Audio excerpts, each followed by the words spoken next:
Assalamu alaikum dear students. I hope you all are fine. I am your chemistry instructor Shehbaz Ali. My dear students, जैसे कि आप जानते हैं कि हमने ग्रेड 9 केमिस्ट्री का सेकंड यूनिट स्टार्ट किया है और इससे पिछले लेक्चर में हमने इलेक्ट्रॉन की डिस्कवरी यानी कैथोड रे एक्सपेरिमेंट किया था। इसलिए आपसे जो ब्रिजिंग पूछी गई है वो कनेक्ट करती है प्रीवियस लेक्चर के साथ। आपने कैथोड रे की दो प्रॉपर्टीज बतानी थी और आप सबने इजीली बता दी होंगी। आज का हमारा टारगेट बड़ा सिंपल है, वही टारगेट है हमारा कि हमने एक्सप्लेन करना है structure of an atom as a central nucleus containing neutron proton surrounded by electron in shell. तो बेसिकली हम एटम के स्ट्रक्चर को ही एक्सप्लेन कर रहे हैं, साथ साथ उन इवेंट्स को भी डिस्कस कर रहे हैं जिन इवेंट्स के जरिए से या उनको बेसलाइन बनाते हुए हमने आज एटम का जो एक बेसिक स्ट्रक्चर समझा है हम कैसे वहां तक पहुंचे। तो my dear students, last lecture में आपको कैथोड रे एक्सपेरिमेंट या सीआरटी एक्सपेरिमेंट, जिसे हम कैथोड रे ट्यूब एक्सपेरिमेंट कहते हैं, अच्छी तरह समझाया। प्रॉब्लम क्या था, इस एक्सपेरिमेंट में हमने एक चीज मिस कर दी। इस ट्यूब के अंदर साइमल्टेनियसली बैक वक्त नेगेटिव सरफेस से रेडिएशंस जब ट्रैवल कर रही थी टुवर्ड पॉजिटिव प्लेट, उसी ट्यूब के अंदर कुछ ऐसी रेडिएशंस भी थी जो पॉजिटिव साइड से नेगेटिव की तरफ जा रही थी और ऑब्वियसली उन पे पॉजिटिव चार्ज था, बट वो हमें नजर नहीं आई। क्यों? क्योंकि नेगेटिव साइड पे बहुत ज्यादा ग्लो था। तो गोल्डस्टेन, जो कि एक बड़ा मशहूर साइंसदान है, उसने क्या किया, इस एक्सपेरिमेंट के दौरान इस प्लेट पे सुराख कर दिया। दैट्स वाई हम कहेंगे कि हमने कैथोड को परफोरेटेड कर दिया कुछ इस तरह से।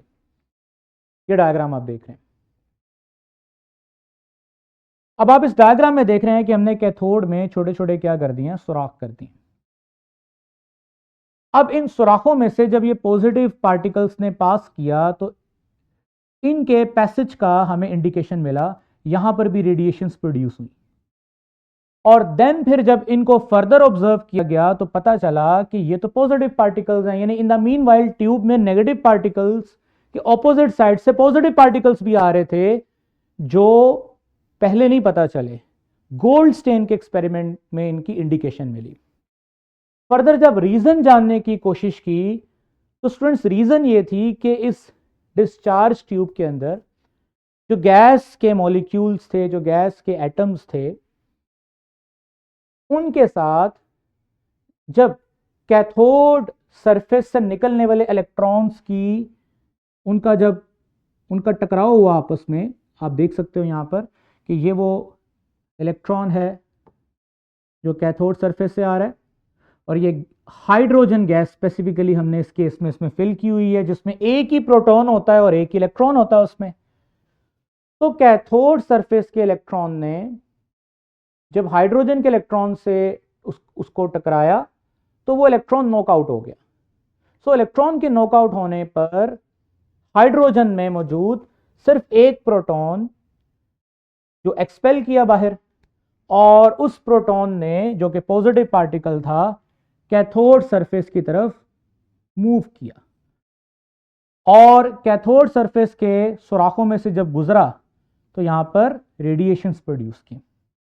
इन रेडिएशंस को हमने कैनाल रेज का नाम दिया और एनोड रेज का नाम भी दिया, बिकॉज ये एनोड की डायरेक्शन से कैथोड की तरफ मूव कर रही थी। दैट्स वाई हमने इनको एनोड रेज का नाम दिया। जैसे कैथोड, ये जरा मुझे स्क्रीन में लेके आइएगा, जैसे कि कैथोड सरफेस से कैथोड रेडिएशंस जा रही थी तो हमने कैथोड रेडिएशंस का नाम दिया था लास्ट लेक्चर में। अब ये रेडिएशंस एनोड सरफेस की तरफ से आ रही थी, एनोड से नहीं आ रही थी, एनोड सरफेस की तरफ से आ रही थी। सो दैट्स वाई हमने इनको एनोड रेज और कैनाल रेज का नाम दिया। अच्छा, फर्दर जब हमने इन्वेस्टिगेट किया तो पता चला कि ये एनोड की सरफेस से नहीं ओरिजिनेट होती, बल्कि ये तो गैस के ही आइंस हैं, गैस के ही पॉजिटिव आइंस हैं।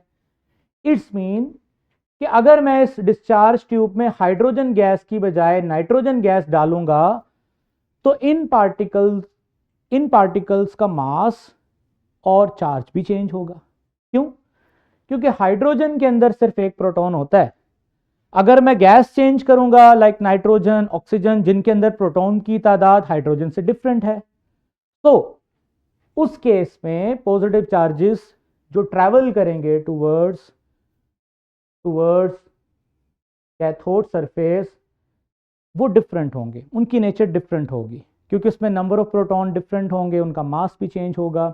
सो दैट्स व्हाई ऑब्जर्वेशन के अंदर किताब में जब आप पढ़ोगे तो ये लिखा हुआ है, using a gas discharge tube with a perforated cathode he observed new rays whose properties depend upon the nature of the gas present।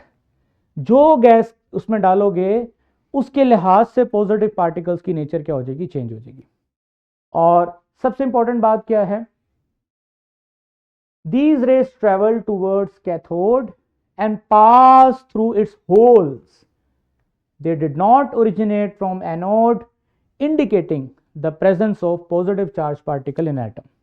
अच्छा, ये बात बड़ी इंपॉर्टेंट है कि गोल्डस्टेन ने जब ये एक्सपेरिमेंट किया तो उसको कोई खास इसकी सिग्निफिकेंस का पता नहीं था, क्योंकि गोल्डस्टेन ने जो एक्सपेरिमेंट किया था उसने हाइड्रोजन गैस का इस्तेमाल करते हुए हाइड्रोजन आइंस को प्रोड्यूस करवाया था। वो तो बाद में रदरफोर्ड ने एक्सप्लेन किया इसको फर्दर कि हाइड्रोजन का जो न्यूक्लियस है, जो दरअसल प्रोटॉन होता है, क्योंकि हाइड्रोजन का न्यूक्लियस सिर्फ एक प्रोटॉन पे मुश्तमिल होता है, वो तो रदरफोर्ड ने बाद में बताया कि ये वो बेसिक बिल्डिंग ब्लॉक है फॉर ऑल न्यूक्लियाइज। मींस के हाइड्रोजन का जो न्यूक्लियाई है जो एक प्रोटॉन पे मुश्तमिल है, वो तमाम एटम्स के न्यूक्लियस में पाया जाता है। इसी हाइड्रोजन के न्यूक्लियाई को प्रोटॉन का नाम दिया गया। I am sure my dear students, आपको केनाल रेज एक्सपेरिमेंट से समझ आ गया कि किस तरह से ये पता चला कि एटम के अंदर पॉजिटिव पार्टिकल्स भी पाए जाते हैं। और सबसे बेसिक पॉजिटिव पार्टिकल किसका था, हाइड्रोजन का था, जो सिंपल एक प्रोटॉन पे मुश्तमिल था। वो बाद में पता चला किसी एटम में 2 प्रोटॉन हैं, 3 हैं, 4 हैं, और इसी बेस पे हमने एटॉमिक नंबर का कॉन्सेप्ट ओरिजिनेट किया। My dear students, last lecture में आपको पॉजिटिव और नेगेटिव पार्टिकल्स का पाथवे दिखाया था इन इलेक्ट्रिक फील्ड। अब हम वो दोबारा देखेंगे, और जो लास्ट टाइम आपसे बोला था कि मासेस के फर्क की वजह से डिफ्लेक्शन पे क्या फर्क पड़ता है, उस चीज को भी देखते हैं। डियर स्टूडेंट्स, जब हमने इलेक्ट्रॉन को पास किया ना इलेक्ट्रिक फील्ड में से, अब मान लीजिए मैं इलेक्ट्रॉन प्रोटॉन के रेफरेंस में बात करूंगा, अब मैं प्रोटॉन और इलेक्ट्रॉन के रेफरेंस में बात करूंगा। मान लीजिएगा इलेक्ट्रॉन, तो इलेक्ट्रॉन के लिए मैंने यहां पे चार्ज रखा -10 फर्जी तौर पे, और उसका मास रखा 1, और मैं इसको रन करता हूं, तो पता चला कि ये पॉजिटिव प्लेट की तरफ डिफ्लेक्ट हो गया। अब मैं यहां पर चार्ज कर देता हूं पॉजिटिव में, नेगेटिव को खत्म कर दो, पॉजिटिव खत्म कर दो, क्योंकि प्रोटॉन के ऊपर एग्जैक्टली वही चार्ज था जो इलेक्ट्रॉन के ऊपर था। फर्क क्या था, प्रोटॉन का मास, ये चार्ज वही कर दें जो पहले था, मास चेंज कर दें, प्रोटॉन का मास इलेक्ट्रॉन से 1836 गुना ज्यादा था। वो इस एक्सपेरिमेंट से पता चला।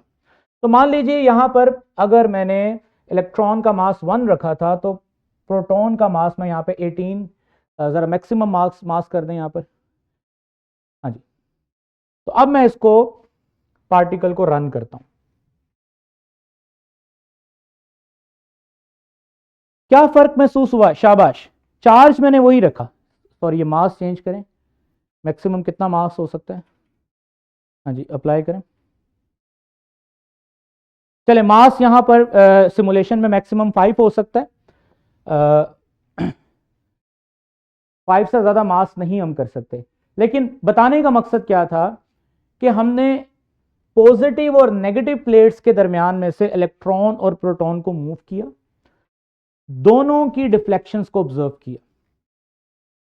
प्रोटॉन जो कि पॉजिटिव चार्ज था नेगेटिव प्लेट की तरफ डिफ्लेक्ट हुआ, इलेक्ट्रॉन जो कि नेगेटिवली चार्ज, प्रोटॉन जो कि पॉजिटिवली चार्ज था नेगेटिव प्लेट की तरफ डिफ्लेक्ट हुआ, इलेक्ट्रॉन जो कि नेगेटिवली चार्ज था पॉजिटिव प्लेट की तरफ डिफ्लेक्ट हुआ। लेकिन दोनों की डिफ्लेक्शन में फर्क था, इलेक्ट्रॉन की डिफ्लेक्शन ज्यादा थी और प्रोटॉन की डिफ्लेक्शन कम थी।